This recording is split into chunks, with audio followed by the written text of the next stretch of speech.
Hello, this is Alex from phpacademy.org, and this is another video tutorial for the new Boston. Now, in this tutorial I'm going to be talking about object-oriented programming in PHP and specifically constructors.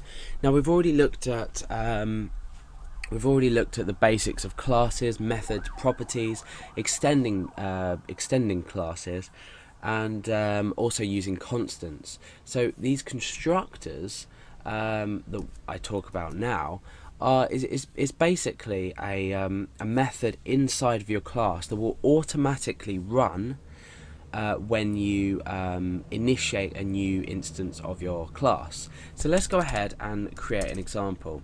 So I'm going to create a class called example, and inside here I'm not going to have any properties. I'm just going to have a method, and this method is going to be public function say something.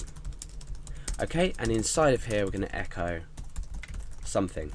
So you already know that if we were to come down here and create a new instance of our class by using new example like that, without the parentheses.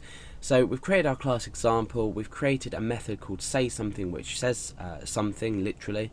We've created a new instance of our class, and we refresh. Nothing's actually going to happen because what we haven't done is we haven't said example say something like that. So let's refresh and see, and it says, oh no, okay, say something. Okay, yeah, sorry, I haven't included the greater than sign there. Let's refresh, and it says something. Now what happens for one or more reason if you want this method or some predefined a predefined block of code to run as soon as you initiate or create a new instance of your class. So at the moment, when we just create a new instance of a class, nothing happens. Now we use something called the construct. Now, construct works the same way as if you were declaring a method, although you write it like this. So we've got public function, then we have two underscores, so you've got two underscores there, and then just construct. See, that's turned blue, my text editor has turned that blue, and then we just put two parentheses on, and we put a block in there as well. Now the construct can take arguments, so you can take arguments through your example like this. So I'll demonstrate that in just a moment. So let's go now, and we want to say this say something.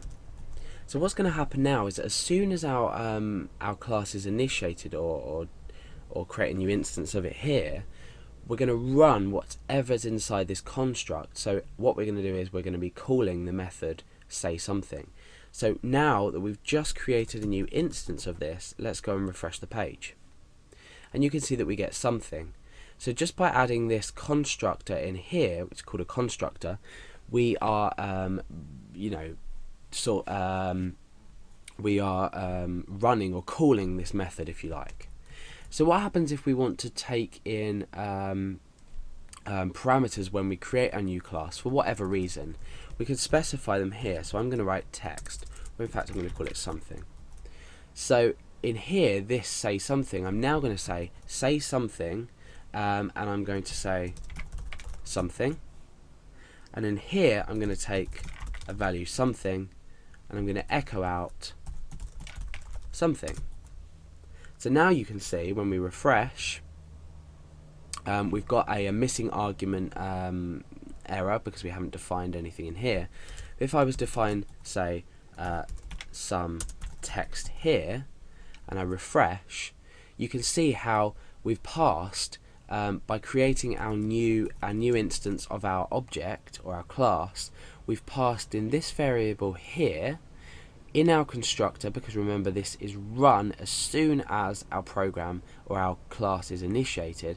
We've passed that to our method say something. Now we've picked this what's been passed up twice now back into say something, and we've echoed it out.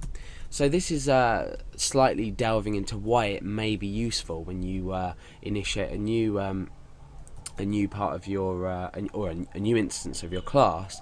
You can use this constructor method to perform a block of code that you want it to, and remember you can take in arguments as well.